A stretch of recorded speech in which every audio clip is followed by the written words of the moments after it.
Hello, we want to introduce you to the Benji Ministries of Uganda.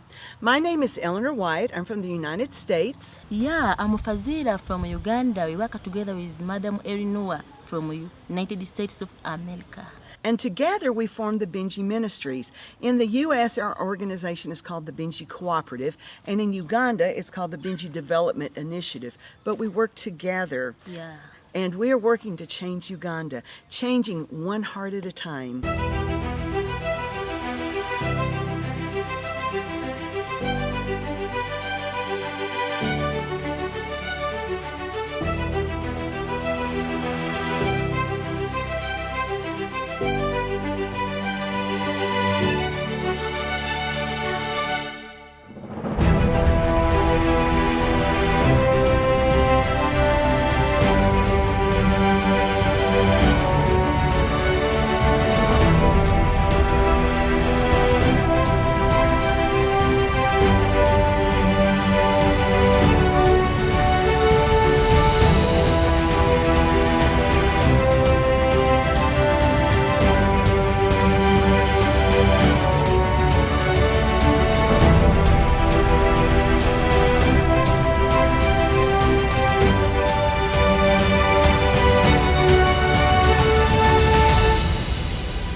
Tell everybody just a little bit about your background, your family, where you live, and a little bit about your life.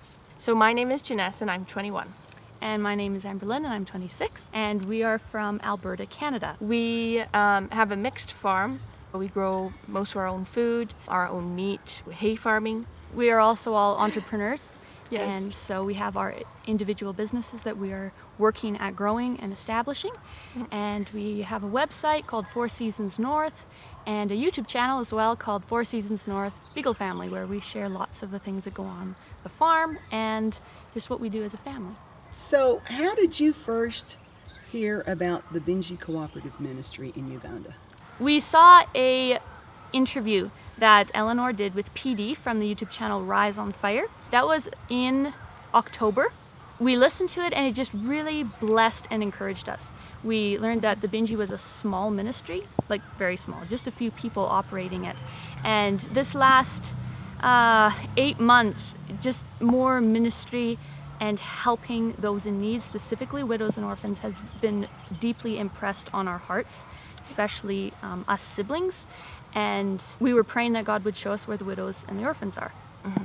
And so we were helping who we could in our local area, and we still are, those who are still back home. So that's kind of how it started. We saw the video, and then... And basically before we had seen the interview, Amber and I specifically had been talking that we wanted to go to a ministry, an outreach, to learn a bit more on how to share our faith and just get out and share the light, the talent that Christ has given us, and share it with other people. Learn more about evangelism. Yes.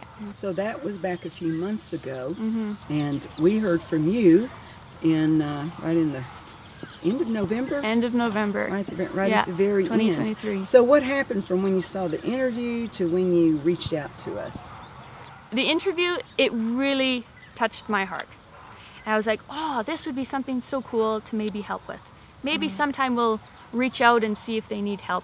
It didn't quite feel like the right time at that time to reach out, and I wanted to make sure that it wasn't something just spontaneous and something that I was just thinking.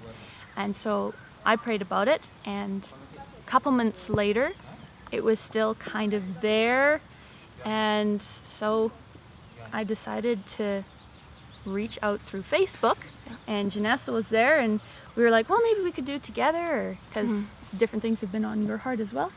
So we sent a message at the end of November, I think it was the 28th of November. Yeah, just said hi, briefly introduced ourselves, listed our YouTube channel in case Eleanor wanted to look at it, kind of see who these people are. And we thought, well, I shall probably get back in a couple weeks. They probably have so many people helping. Yeah, we thought you might be so busy with other people and... Yeah, so we sent the email, just say, would you happen maybe to need the help of 2 young ladies? And like within 30 seconds, she responded, like, ding! We're like, what? I was said, just going out to do "Yes." my chores, and Amber called. She's like, she answered. Yeah, and she said yes, she could use help, and she Yeah. asked if we could talk. So we started talking on Facebook. We did like a FaceTime. So you guys reached out and I responded immediately. You didn't know that I had literally just gotten off a call with I our know. prayer council. And one of the things we're praying about Yeah. was people to help. And Evelyn had been praying. She had just finished praying that same night, right, for helpers. Yes. Well, she had been praying for months, actually. Yeah, or For even helpers. a couple weeks. Yeah. Yeah. She told us that she was specifically praying that helpers would come at the December-January time because that's when children are out of school and she has more children to work with. Yes. And Evelyn is one of our Ugandan partners here who Yeah. is a phenomenal teacher, Yeah. and she has a passion to minister to the children in the villages where the Benji goes, and the children absolutely love her, but it's even a skilled teacher handling 40, 60, 80 children is a challenge. Yes. So she and I had been talking about that. I know she'd been praying, we had prayed as a group. Yeah. So you ladies stepped in right as amen to the prayer, and the Lord says, maybe here's an answer. Yeah. So we had a conversation, and that set things in motion. I spoke with your mother that first time, and we got back, I think, the next day. Yeah. And I spoke, your father was there that Next time. morning. So what happened next to get you to say, okay, we're going this day? The family conference that you guys were doing on the 11th of December, and there was a lot to learn on how to go about getting visas and making sure that we have everything that we would need in order to come to Uganda. We've never traveled internationally. I've never flown. She's never flown. I've never been on air. Yeah, So this was a pretty big undertaking, and it was like so fast that it was quite overwhelming. But we were praying about it, and I didn't have peace when I thought of staying. I had peace thinking about going. At the time, it was very late notice for me because there's different studies that I'm doing right now. There's stuff on the farm. There's projects that I'm working on. So I was kind of in the middle. I wasn't exactly sure what to do. And then I was thinking about it some more one morning, and I was reading my Bible, and it just kind of came into my heart, the realization that if Jesus is over in Uganda and he needs help, I'm not going to stay here.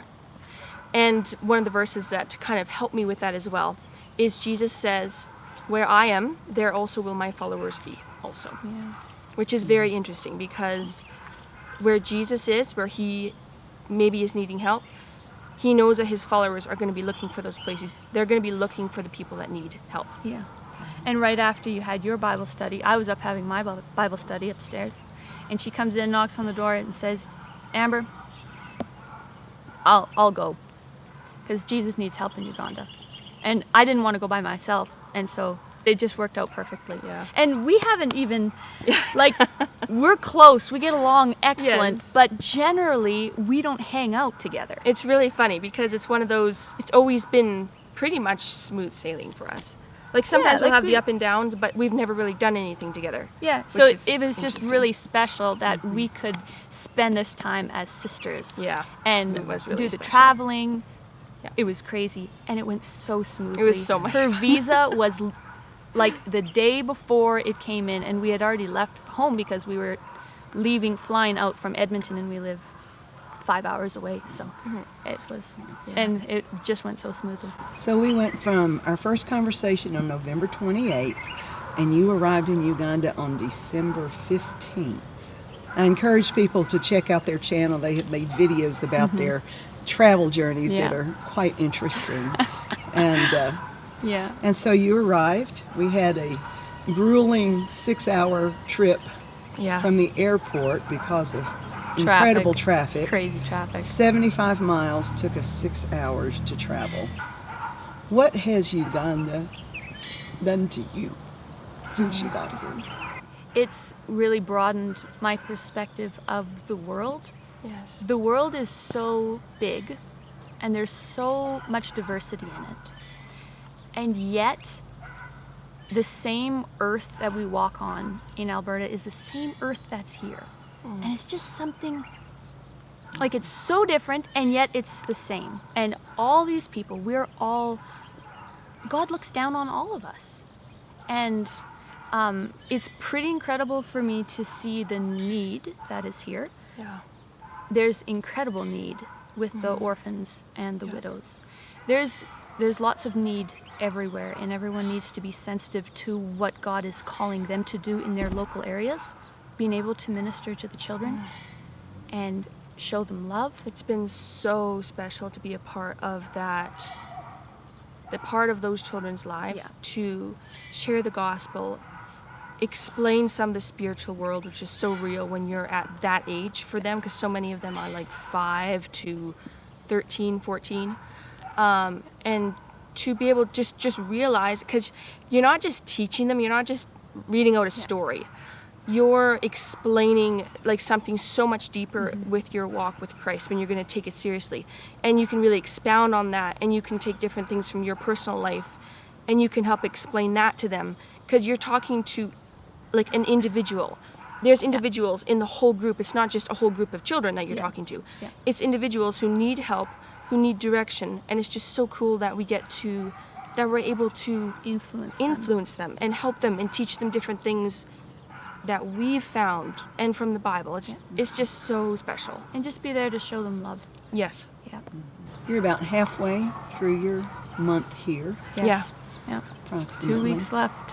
2 weeks left. Yes. How are you going to be a different person when you leave? I'm not completely sure how yet it will change me, but I know it is changing me and influencing me in a very deep way. I really look forward to watching that and how it comes out as time goes on. Yeah.